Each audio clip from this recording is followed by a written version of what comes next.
Shalom, Bapak Ibu Saudara, silakan duduk. Pagi yang luar biasa, pagi ini temanya sangat biasa. Kita punya tema bulanan, ya. Apa temanya bulanan? Bicara apa? Itu tema mingguan. Tema bulanan tentang step. Saya mengencourage setiap jemaat, sekalipun kita sudah ibadah, kemudian kan ini direkam di YouTube. Direkam di YouTube itu bukan maksud kita untuk gagah-gagahan, untuk kembali jemaat mendengar kembali. Karena saya tahu kalau kita khotbah dalam 40 menit, tidak banyak hal yang bisa kita dapat. Karena konsentrasi dan segala macam. Tapi Bapak Ibu, dengar kembali khotbah-khotbah yang disampaikan hamba-hamba Tuhan tiap minggu. Spesial untuk mendengar kembali YouTube-nya. Kenapa saya concern terhadap hal ini? Karena kelihatan sekali YouTube kita cuma 20 viewer, 30 viewer. Artinya jemaat kita tidak pernah mengulang. Kalaupun mengulang cuma 20. Yuk Bapak Ibu, saya encourage sekali lagi. Ya, tidak cukup kita dengar satu kali. Kita dengar hamba-hamba Bang Atas, Bang Freddy, Kak Albert, Pak Umbu Wali, untuk kita dengar kembali. Kita mau? Angkat tangannya. Kita mau dimenangkan, supaya kita banyak hal yang kita dapat. Ya, puji Tuhan ya. Bapak Ibu, hari ini kita bicara tentang wow. Apa itu? Wow. Walk on the water. Khusus buat dan opung-opung. Walk on the water itu artinya berjalan di atas air. Katakan pada opung-opung dan inang-inang, berjalan di atas air. Berapa banyak Anda pernah mencoba berjalan di atas air?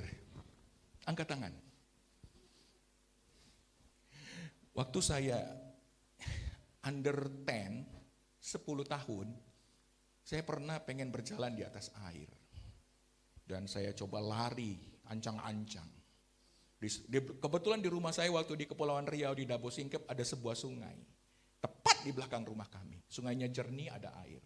Saya berhayal karena sekolah minggu Yesus berjalan di atas air. Tanpa doa, tanpa puasa, mau gaya-gayaan, kemudian ambil ancang-ancang, kemudian lari ingin berjalan di atas air. Dan apa yang terjadi? Kecemplung. Karena berjalan di atas air sesungguhnya adalah hal yang adikodrati. Sesuatu yang sangat supranatural. Alkitab mencatat cuma 2 orang yang bisa berjalan di atas air. Pertama siapa?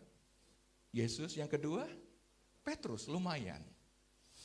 Kita tidak bisa akan melakukan seperti Petrus lakukan. Karena begitu melangkah, begitu juga kita tenggelam. Tapi Petrus dapat melakukan beberapa. Kenapa itu?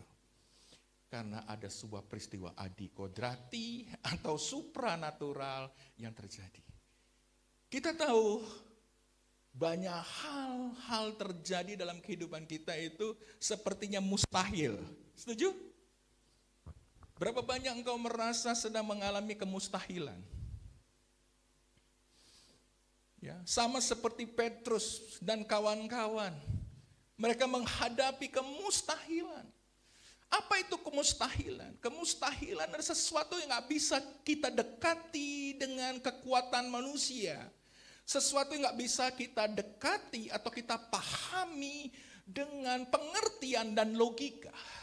Dan tidak ada fakta yang menunjukkan hal itu bisa jalan. Sehingga kita katakan itu mustahil. Berapa banyak engkau sedang menghadapi kemustahilan? Yuk, menghadapi badai.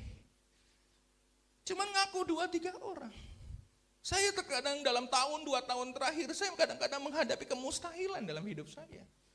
Karena logika saya tidak sampai. Karena kalkulasi, perhitungan saya tidak mampu menjelaskan itu. Kita menghadapi situasi yang sulit kita gambarkan secara manusia. Ada amin? Berapa banyak teman? Sehingga kita katakan, mustahil dah. Yuk kita mulai baca di Matius pasal 14. Secara bergantian, udah lama jemaat sama pendeta nggak ganti-ganti. Sekali ini kita ganti-ganti berjalan di atas air. Sesudah itu Yesus, ada masih kusuk-kusuk, Matius 14, 22-33 ya. Sesudah itu Yesus segera memerintah murid-muridnya. garis bawahi, memerintah. Murid-muridnya naik ke perahu dan mendahulinya ke seberang. Sementara itu ia menyuruh orang banyak untuk pulang.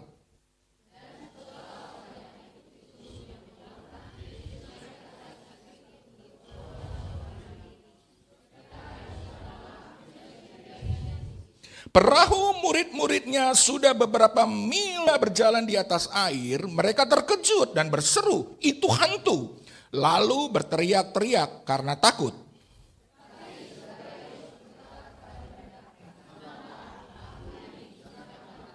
Lalu Petrus berseru dan menjawab dia, "Tuhan, apabila Engkau itu, suruhlah aku datang kepadamu berjalan di atas air."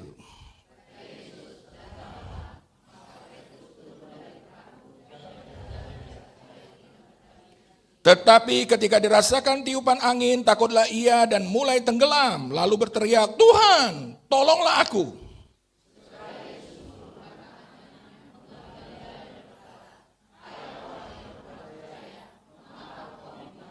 Lalu mereka naik ke perahu dan angin pun redalah. Dan orang-orang yang ada di perahu menyembah dia, katanya, "Sesungguhnya engkau anak Allah."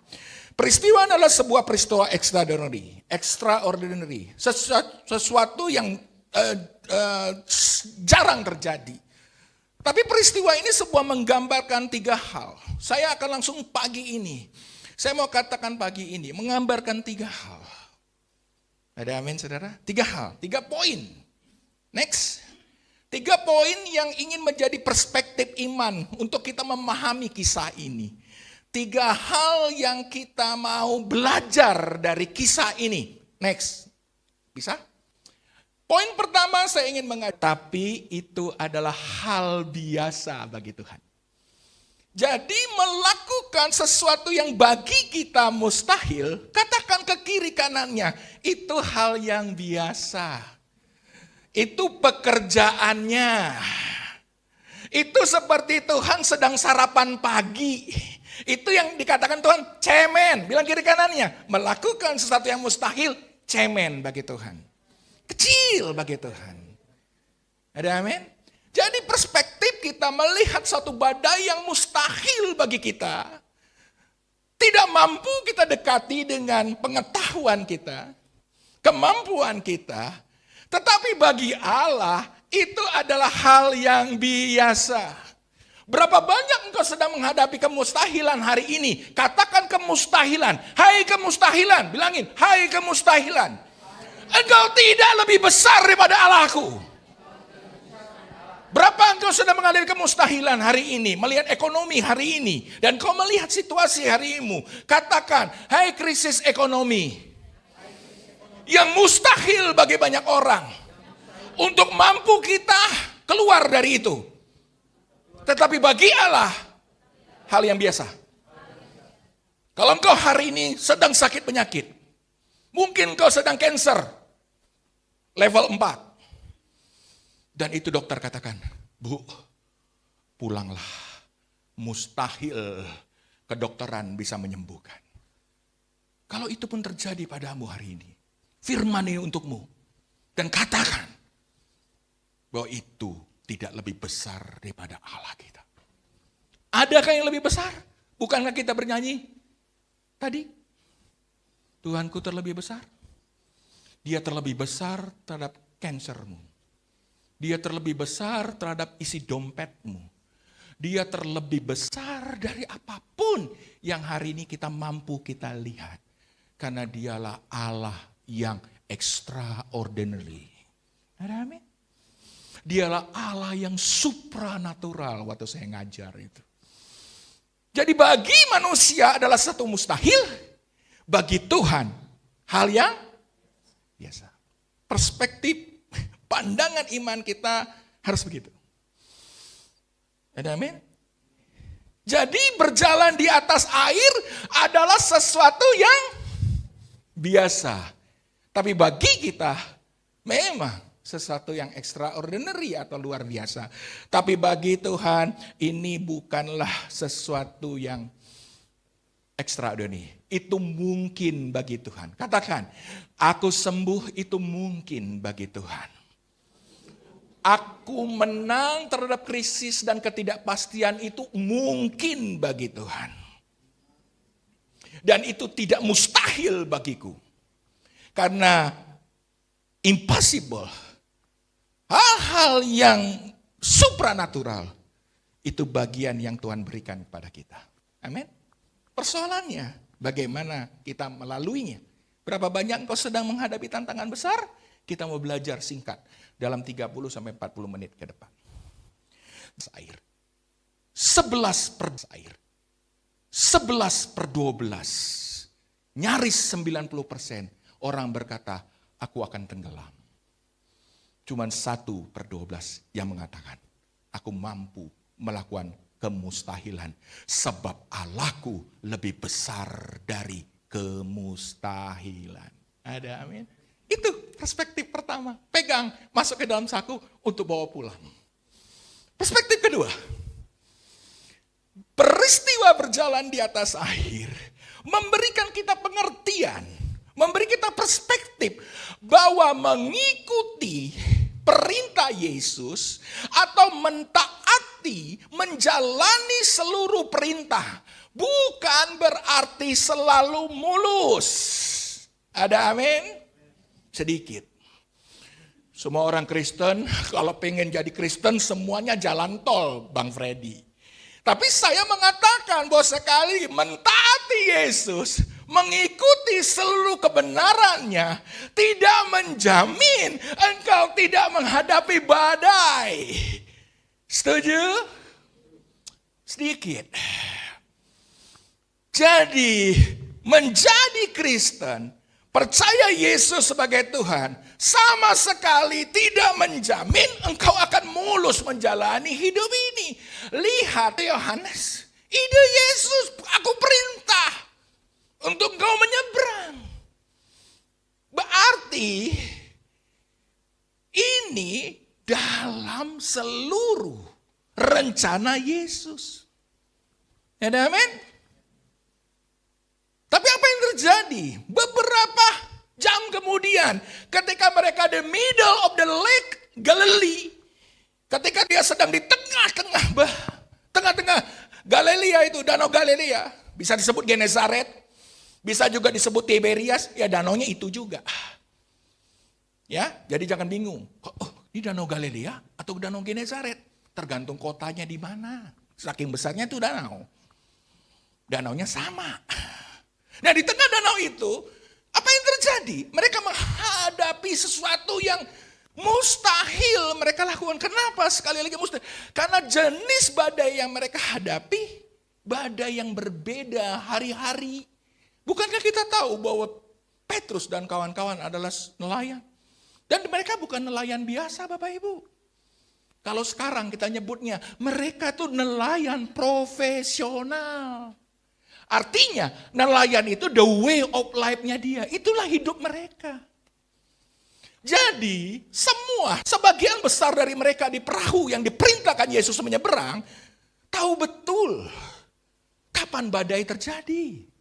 Tahu betul kapan waktu terbaik.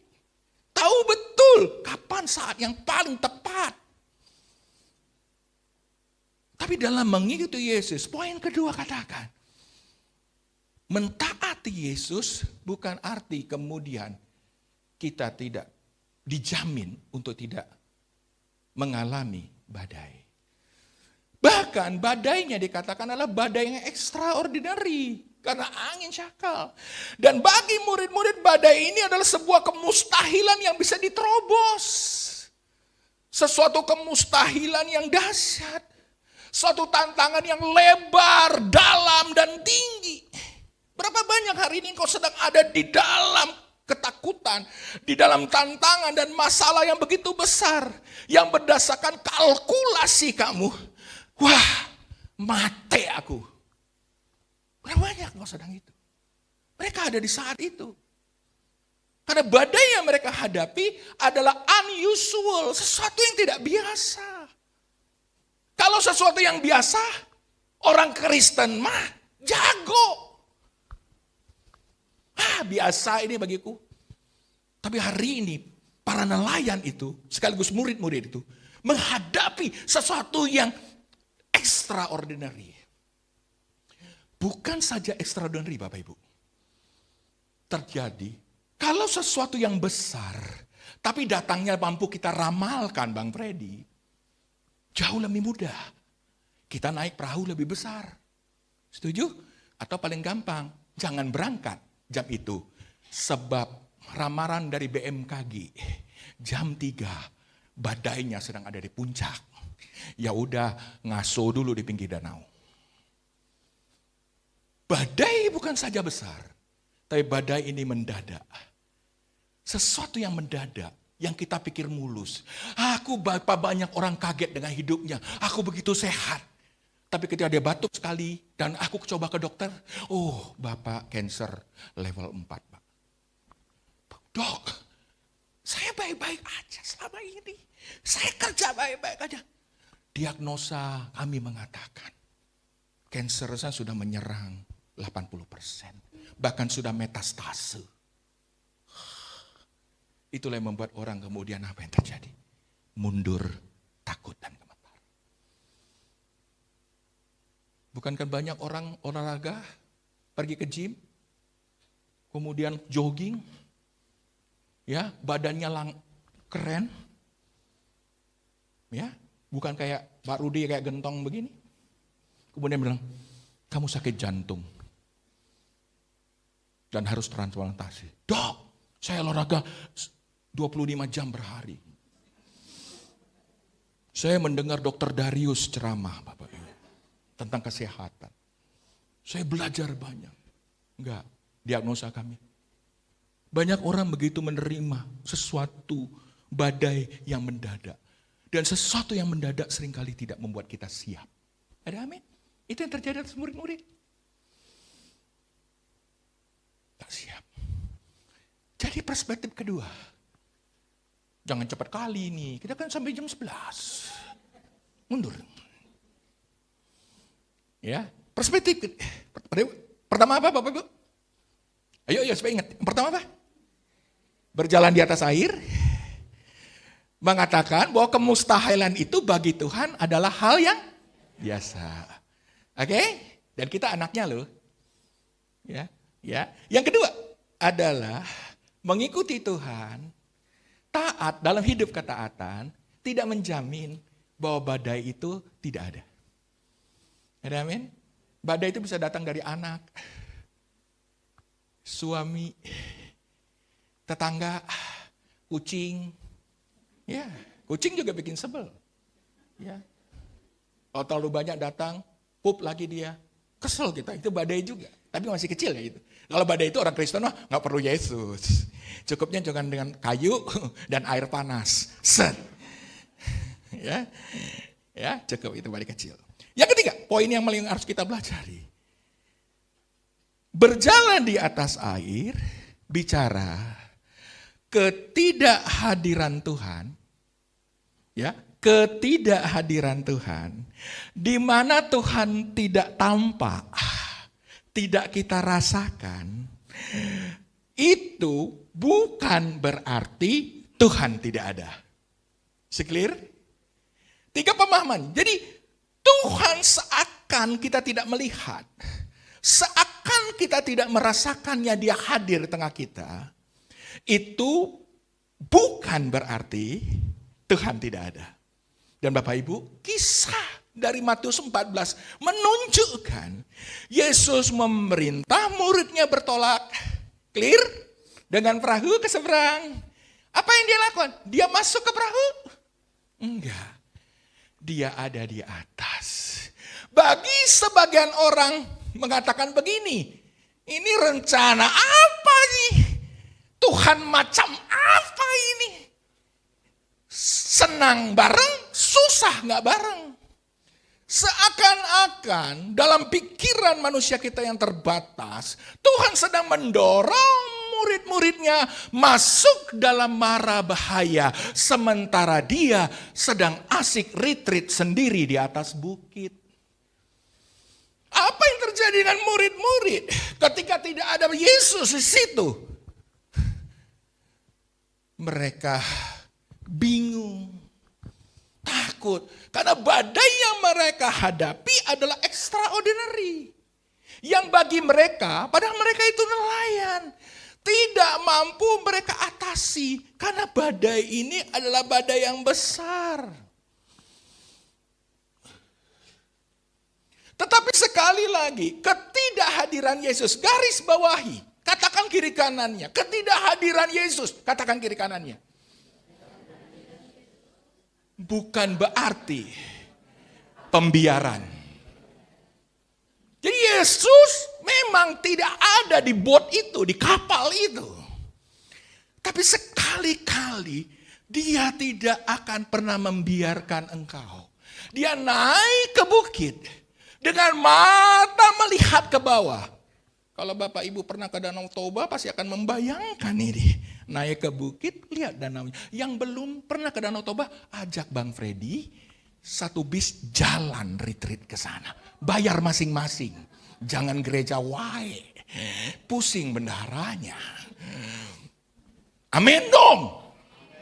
Gak suka jalan-jalan, kelihatannya diem aja. Jalan-jalan. Ya, sampai oh ini kampungnya Kak Sarah ini.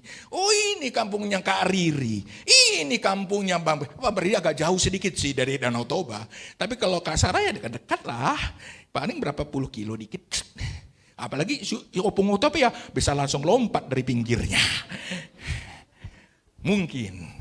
Sok tahu kata Bu Yuli. Jadi Bapak Ibu, sepertinya ada pembiaran.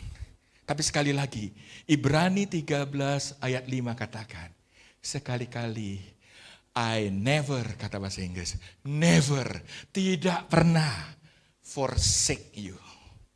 And never leave you.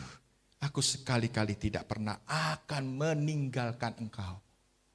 Dan membiarkan engkau. Ada amin? Jadi Yesus di atas bukit itu bukan ngopi, itu maru di langitan. Matanya selalu mengkontrol, mengawasi. Buktinya apa? Dia tahu ada saat paling titik kritis. Jam 3 subuh dicatat. Dia harus datang. Bukan karena badainya tambah besar. Tapi titik iman dari murid-muridnya ada di titik paling nadir. Jadi gini, Bapak Ibu, Yesus datang tepat waktu. Bukan penyakit kanker kita lebih besar. Tapi dia concern. Ketika iman kita sedang empty. Titik nadir. Jadi ketika di puncak ketakutan murid-muridnya. Dia datang. Berjalan di atas ais. Sudah berjalan ingin menolong Bapak Ibu. Yang paling gak enak jadi Yesus. Kan kalau jadi Yesus, saya bayangin jadi Yesus ya. Wah, tren, saya datang dengan musik menembus badai gitu. Sudah keren gitu, tiba-tiba orang yang nolong, hantu. Gimana tuh perasaan kita?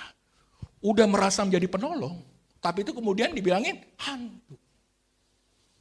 Persoalannya kenapa itu terjadi? Perspektif. Sudut pandang, cara melihat. Ada amin? Tetapi Allah yang supranatural, yang mengatasi segala hal, yang dahsyat, tapi dia Allah yang personal, setuju? Setuju enggak? Jadi lewat peristiwa yang supranatural ini, Tuhan mengajarkan bahwa dia adalah Allah yang personal.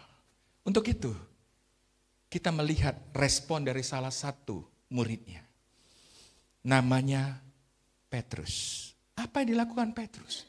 Petrus ini adalah orang yang berbeda. Sangat disorot di keempat Injil.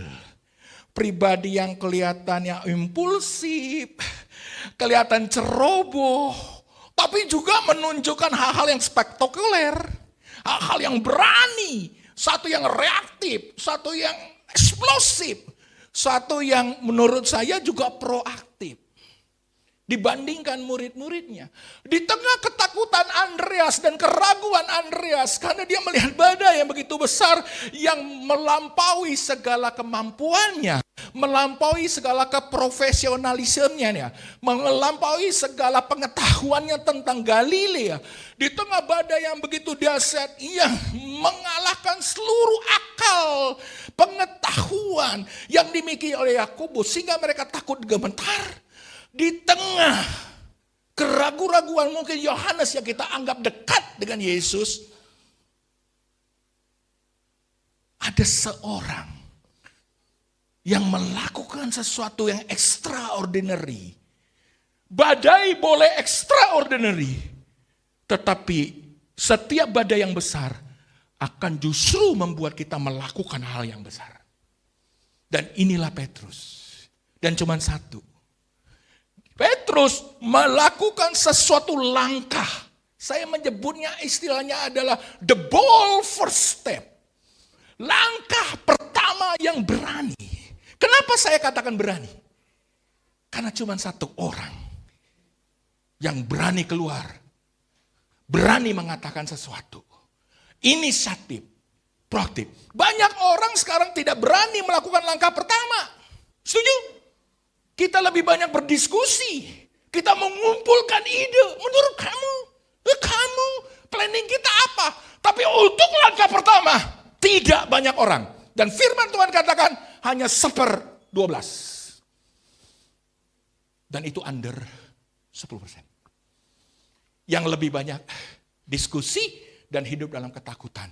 Kenapa hidup dalam ketakutan? Karena mereka mengkalkulasi, menghitung logika, fakta, kemampuan diri dengan siapa yang mereka hadapi. Tapi Petrus tahu betul. Buka dasar-dasar Petrus tadi. Dia tahu, dia kenal siapa Allahnya. Dia kenal siapa gurunya. Dia tidak mengkalkulasi, menghitung kemampuannya, kehebatannya dibandingkan dengan badai yang sedang mereka hadapi. Dia mengenal betul.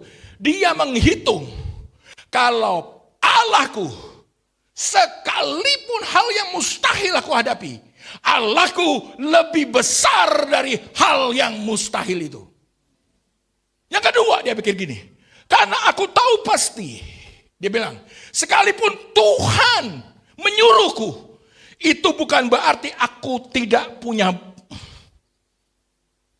bukan berarti tidak akan ada badai. Dan aku tahu badai ini adalah sebuah pembelajaran iman bagiku. Itu Petrus. Dan aku mengenal Yesus. Bahwa ketika dia mengatakan, sekalipun dia tidak ada bersamaku, dia akan selalu, dia bukan berarti tidak ada. Dia ada di sekitarku. Dan dia percaya, dia ada di sekitar situ. Makanya ketika murid-murid melihat badai takut, karena fokusnya ke badai. Tapi Petrus, dia sadar, Yesus ada di sini. Sekalipun secara fisik dia tidak hadir. Sehingga dia melihat, Yesus berjalan di atas air. Next, buka lagi. But Jesus immediately said to them. Tetapi segera Yesus mengatakan kepada mereka, dalam bahasa Inggris katakan, takes courage. Takes courage. Apa artinya? Ambil keberanianmu. Jadi untuk berani itu harus ada tindakan iman. Jadi gak datang dengan sendirinya, ambil. Take courage. Ambil. Dan jangan takut. Luar biasa ya. Dia begitu mengenal. Dia begitu mengenal suara ini. Kemudian dia mengenal suara ini. Sekalipun Bapak Ibu, di tengah badai yang berat, tidak mudah mengenal Yesus. Katakan kiri kanan. Di tengah badai, di tengah masalah, di tengah tantangan, tidak mudah mengenal Yesus. Kenapa? Lihat satu quote Yang saya kepikiran, habis ini nanti kita balik ke sini. Next ini, lagi. Coach. Nah, Bapak Ibu. Ini quote. Ya. Di balik tantangan, yuk katakan, di balik tantangan dan masalah, ada kemenangan. Tetapi, mengapa kita manusia selalu melihat masalah? Kenapa? Karena kemenangan Yesus itu ada di baliknya. Kalau ini tantangan, amin, ini tantangan. Di sininya Yesus, saudara. Petrusnya di sini sama murid-murid yang lain. Di balik tantangannya ada. Amin. Apa aja? Penyakitkah? Masalah dompet-kah? Suami yang tak berubah, yang didoain tumpang kepala, tumpang badan, tumpang semua, nggak bisa lagi. Tumpang mana lagi nggak tahu. Suruh dia numpang tempat orang lain aja kalau gitu. Ya kan? Waktu kita tumpang tangan sini, numpang sana aja lah. Putus asa kita. Melihat masalah kita terhadap suami. Nah, mengenai suami-suami ini, jangan lupa tanggal 1. Dikumpas tuntas. Kalau hari ini lucu-lucunya doang. Nih, lihat tantangan si borokokok itu. Si borokokok. Ada apa? Ada siapa? Yesus. Tapi kenapa kita melihat si borokokok terus? Ya karena dia di depan kita. Amin. Amin. Turunkan itu dulu. Udah 5 menit aja. Ini. Jemaat lagi ketawa, turunin dulu. Bagaimana caranya Bapak Ibu? Kita percaya, sekalipun dia ada di balik, dia ada di tengah kita kok. Yang kedua, kalau dia ada di sana, ya ingat, kemustahilan baginya adalah hal yang dapat jodoh, hal yang biasa. Masa depan yang mendesu, ini PTN, aduh berat mah, PTN berat, aduh harus 800, sebentar tesku di Inten cuma 600, gapnya 200, mustahil. Ingat anak muda, kemustahilan bagi Tuhan adalah hal yang biasa. Amin. Yang kau lihat, aduh beban dari orang tua, wajahnya wajah PTN, karena budget. Ingat anak muda, kita tahu Yesus ada ya.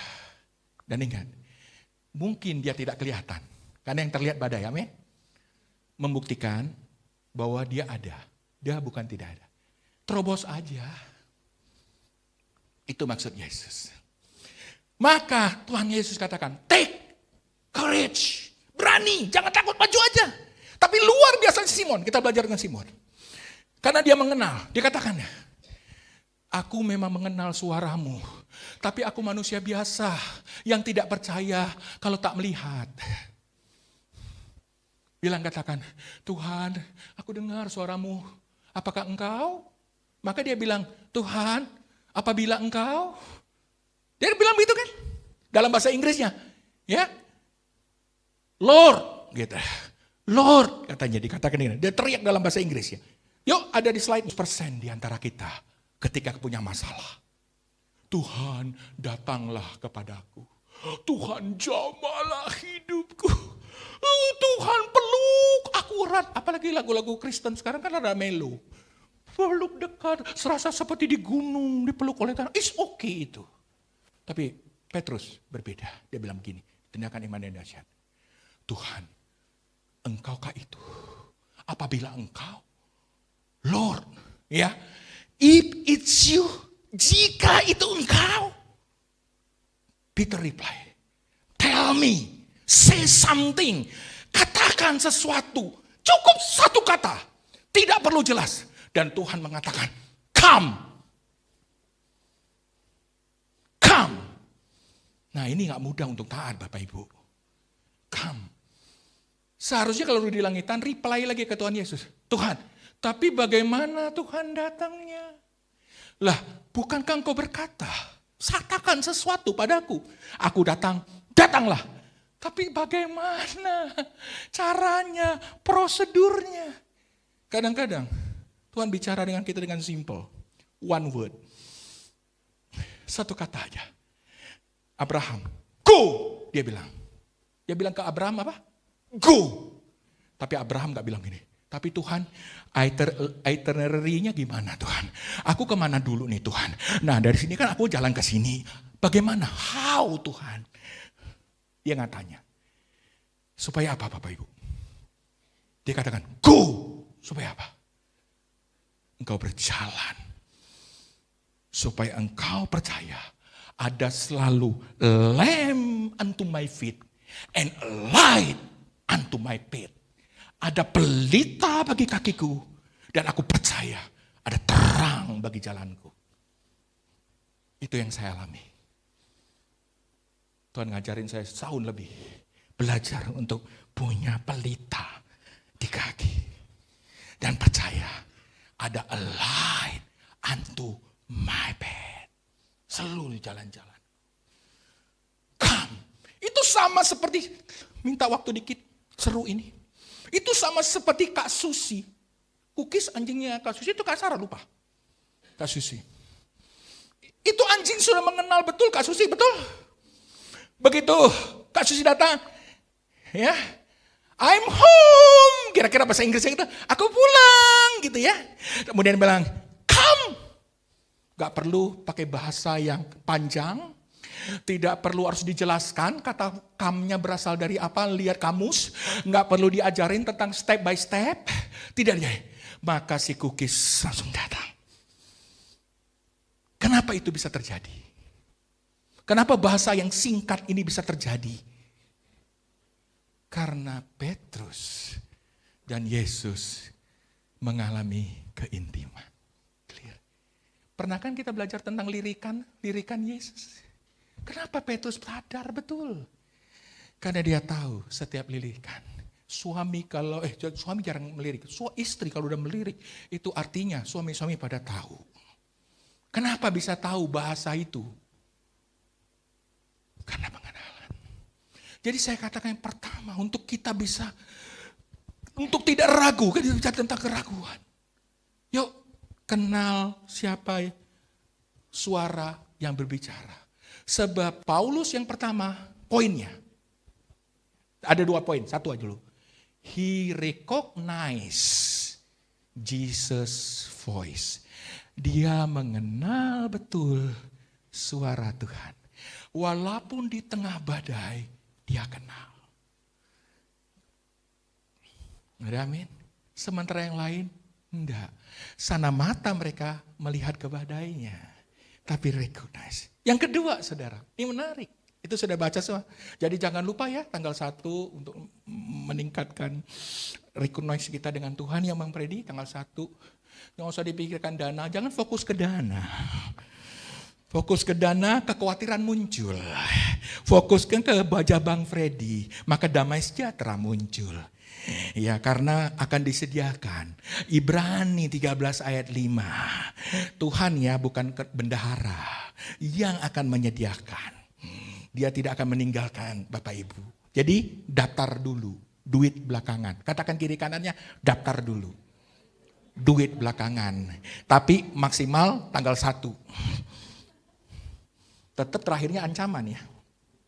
Kedua, buka lagi tadi.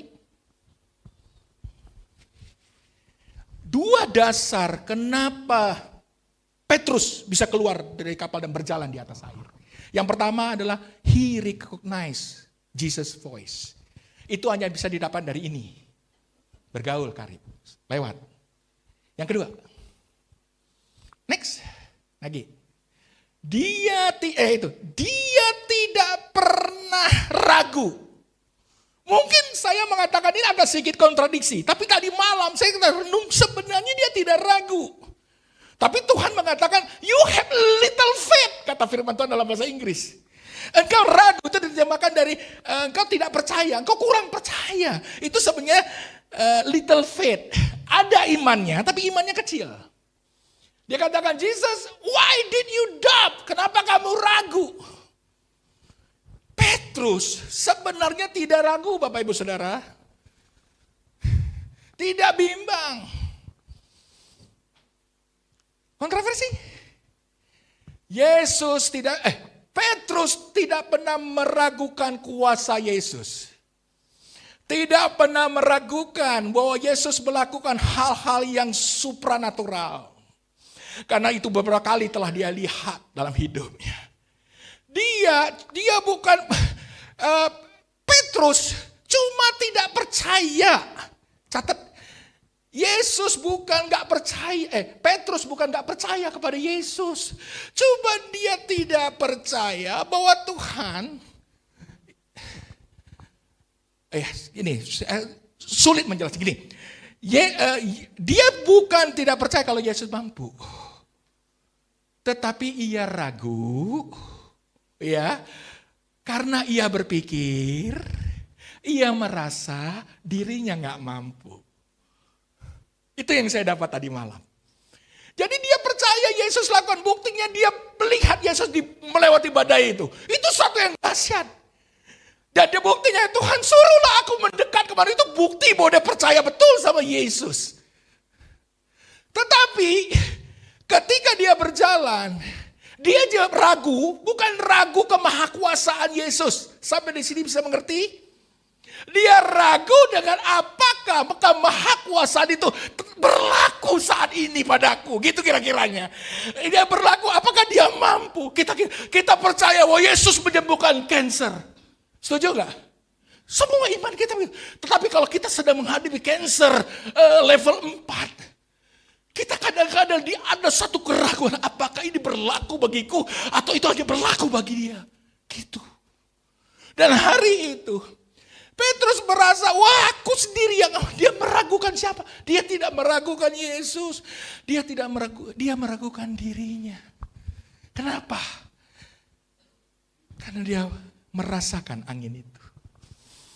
Bapak Ibu Saudara, kita percaya Yesus menyembuhkan kita. Ada amin? Tapi kita kadang-kadang dalam satu titik, kita punya little faith. Ada faith tapi little faith kata firman Tuhan. Little faith. Yaitu ragu, apakah ini berlaku bagi saya? Apakah hari ini ya? Apakah besok ya? Atau ini hanya untuk berlaku untuk Bu Marta, sementara saya Maria, gak bisa. Apakah ini hanya untuk Bu Uli, sementara saya yang namanya Yuli, gak bisa. Kita mencoba mendekati dengan logika dan pengalaman kita. Dan apa kata orang? Jenis ini berat Bu. Ini cancer, ini hanya 1/1 juta. Yang bisa sembuh. Masuk pikiran kita. Aku percaya engkau menyembuh. Tapi, jadi Yesus, Petrus sebenarnya tidak doubted, tidak ragu-ragu. Tapi dia punya little faith. Tapi apa katakan? Yesus tetap percaya bagi dia. Sekali little faith. Ya, jadi pagi hari ini, mungkin singkat karena waktu saya habis. Engkau dalam sedang kondisi in the middle of the storm. Saya yakin penuh, 100% di tempat ini mengatakan Yesus dahsyat. Kalau enggak kita akan jadi orang yang munafik. Setuju? Kita 100% mengatakan Yesus itu berkuasa. 100% di sini, saya yakin betul. Dia mampu melakukan hal-hal mujizat besar. Tapi seringkali kita ada dalam kondisi seperti Petrus. Kayaknya enggak berlaku bagi saya hari ini. Tuh, kayaknya bukan gue untuk hari ini. Teman-teman yang kelas 3. Mungkin PTN hanya untuk dia. Bukan aku. Mujizat itu enggak berlaku buat aku. Ingat Bapak Ibu Saudara. Ya. Tapi saya katakan, sekalipun engkau sembuh, badai atau tidak adanya badai, itu tidak membuktikan bahwa Yesus ada atau tidak. Ketika engkau sedang ada di badai, dia tetap ada. Hiduplah dalam perspektif yang 3 yang saya katakan. Jadi Bapak Ibu hari ini, kita mau percaya Yesus sembuhkan kita? Dan berlaku pada saat kita hari ini. Jadi di pagi ini saya berdoa agar keraguan dalam diri Bapak Ibu Tuhan angkat. Ada amin? Yuk kita berani percaya sepenuhnya bahwa Yesus kita sanggup. Ada amin? Dan percaya kita juga sanggup melakukan hal-hal yang spektakuler. Saya ulangin. Saya percaya, katakan. Saya percaya bahwa Yesus sanggup melakukan hal-hal yang spektakuler. Dan saya juga sanggup melakukan hal yang sama. Ada amin?